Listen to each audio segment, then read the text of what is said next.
आसमानों पर चीलों का राज है। कोठियों और बंगलों पर भी पर दबे बैठी हैं। ये चीलें कुछ साल पहले वाली चीलों से अलग है। इस आस में रहती हैं कि कोई कमज़ोर लाचार चूज़ा या कोई छोटा परिंदा हाथ लग जाए तो दावत उड़ा ले। ये गिद्धनुमा चीलें हैं जो मुर्दार खाने से भी पास नहीं आती। ये चीलें ना तो आसमान की बुलंदियों को छूती हैं, ना ही हवा के बलबूते पर आसमान की वसअतों को नापती हैं। ये गिद्धनुमा चीलें हर कमज़ोर और लाचार पर वार करती हैं और अपनी चतुराहट जताने की कोशिश करती हैं। कोई भूला भटका बेचारा चूजा पिंजरे से बाहर आ जाए तो, या कोई सही हुई चिड़िया हाथ लग जाए तो तोड़ मरोड़ कर खा जाती है। अलबत्ता बड़े बड़े शिकार मार गिराने की हिम्मत इनमें बाकी नहीं। वक्त की दोष के साथ ये भी बदल चुकी हैं। अमजद घर के सहन में लगे दरख्त पर शाम ढले ही चीलों का राज होता है, लेकिन आज कुछ ऐसी अनहोनी हुई कि चीलें गायब हैं और अमजद की बीवी जो सुबह सुबह बाहर धुंध में चौकी पर बैठी नाश्ता बना रही थी, कहीं नजर नहीं आ रही। खामोशी छाई हुई है, वहशतनाक खामोशी, जैसे कोई हवा का आलम हो, जैसे किसी ने फितरत की जुबान खींच ली हो। हजारी भी ना थी, जैसे सबने होंठ सी लिए हों। 10 बजने को है। अमजद एक पेट्रोल पंप पे मुलाजिम है, आज काम पर नहीं गया। वह बेअसल चारपाई पर टांगे लटकाए बैठा और नमी आंखों के साथ जमीन टकटकी बांधे देख रहा है। न जाने कौन सी ऐसी चीज़ है जिसे वो इंतहाई इम्तनान के साथ ढूंढ रहा है। शायद अपनी चारपाई पर दीवार के साथ लगाए लहाफ में बैठी है, फ़ोन की घंटी बजती है। अमजद स्त्री का स्टैंड पर पड़े फ़ोन की तरह लपकता है और फ़ोन पे कौन है शायद इत्तेफ़ार करती है। अमजद फ़ोन उठाता है। रस्मी हालचाल के बाद अमजद का मालिक काम पर न आने की वजह पूछता है तो अमजद टाल मटोल से काम लेता है। लेकिन अमजद का मालिक दोबारा पूछता है, साहब जी मैं साहब जी बुखार है, मैं 2-3 दिन तक आ जाऊंगा। और इसके साथ अमजद फ़ोन रखता है। शायदा उठकर अमजद के पास आती है और अच्छा हुआ तूने नहीं बताया, कोई भी पूछे तो इसी तरह बात को टाल देना।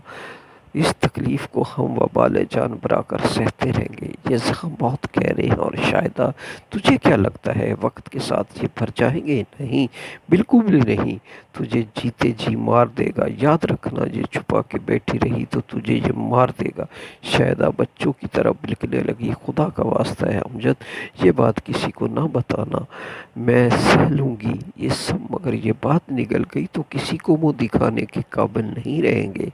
इसी असना में अमजद का बड़ा भाई रशीद दरवाज़ा खोलकर अंदर दाखिल होता है और अमजद को इस हाल में देखकर परेशान हो जाता है। अमजद, क्या हुआ भाई? वो बात अमजद के हलक में अटक जाती है। क्या वो बताएगा भी या नहीं? भाई वो अपनी सुगरा है ना? हाँ हाँ हाँ। क्या हुआ है सुगरा को?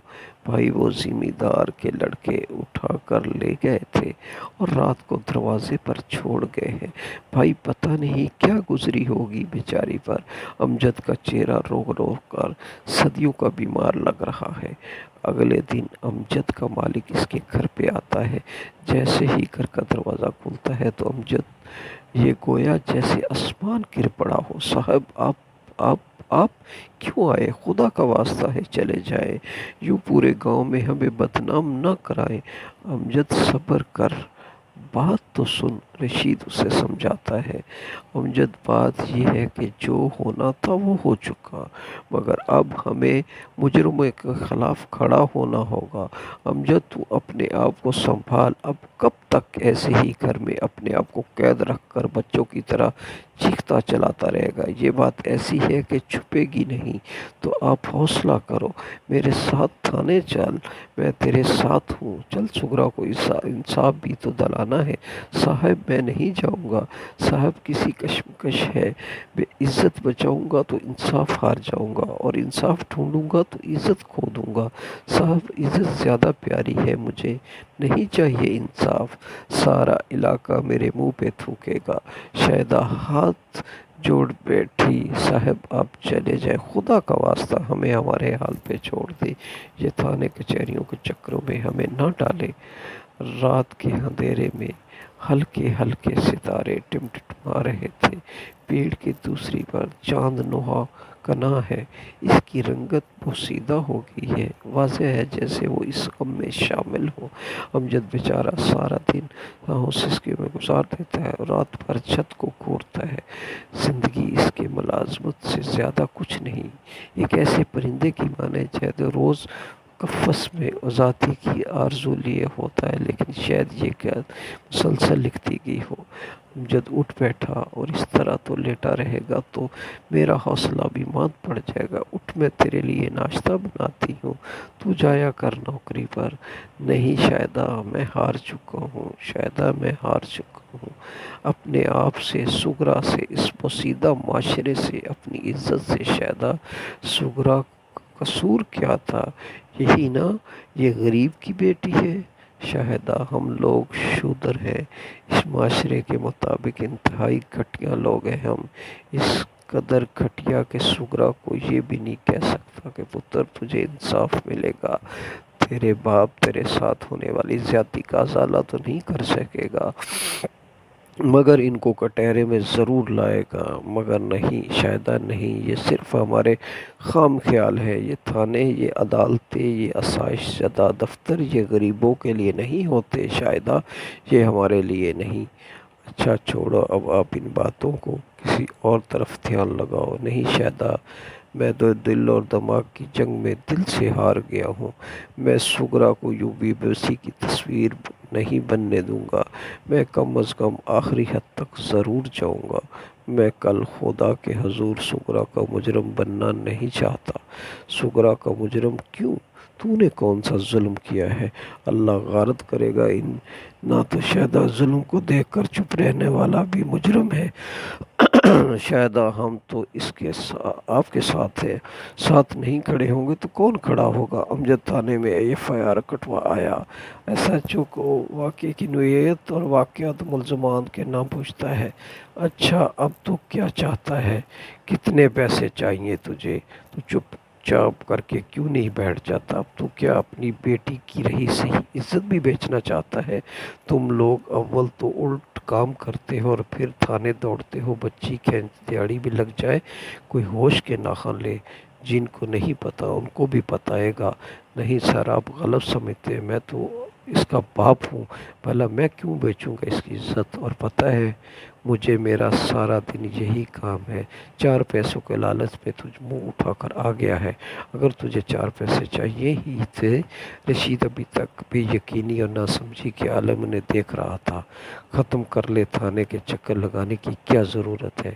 تو نے تھانے میں ریٹ بڑھانے آیا ہے؟ سر ایسا ہرگز نہیں، مجھے صرف انصاف چاہیے۔ کل کو کہیں آپ کی بیٹی بھی… کیا میری بیٹی؟ تو نے کہنا کیا چاہتا ہے؟ اب تو مجھے بتائے گا میری بیٹی کا؟ کمینے، تجھے شرم نہیں؟ کیا بات کر رہا ہے صاحب؟ وہ میں کیا، وہ میرے ساتھ چل اٹھا، نکل یہاں سے آیا ہے بڑا انصاف لینے۔ امجد صبح اٹھا ہی نہیں۔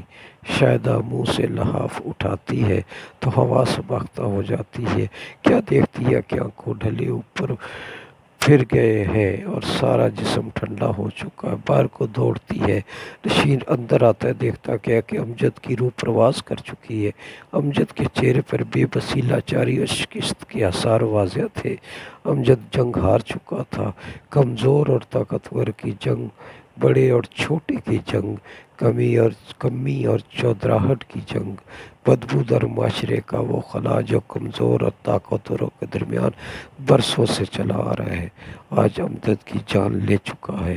شہر کے تمام شرفا، میڈیا ٹیمز اور گاؤں کے باسیوں نے بڑی تعداد میں اکٹھا ہو کر امجد کی اس پناہ کو جھٹلائے ہوئے سوالوں کے ساتھ دفن کر دیا۔ آپ کو یہ کہانی کیسی لگی؟ پلیز لائک کریں، شیئر کریں اور سبسکرائب کر دیں۔ اردو ڈائری 1۔ Thank you.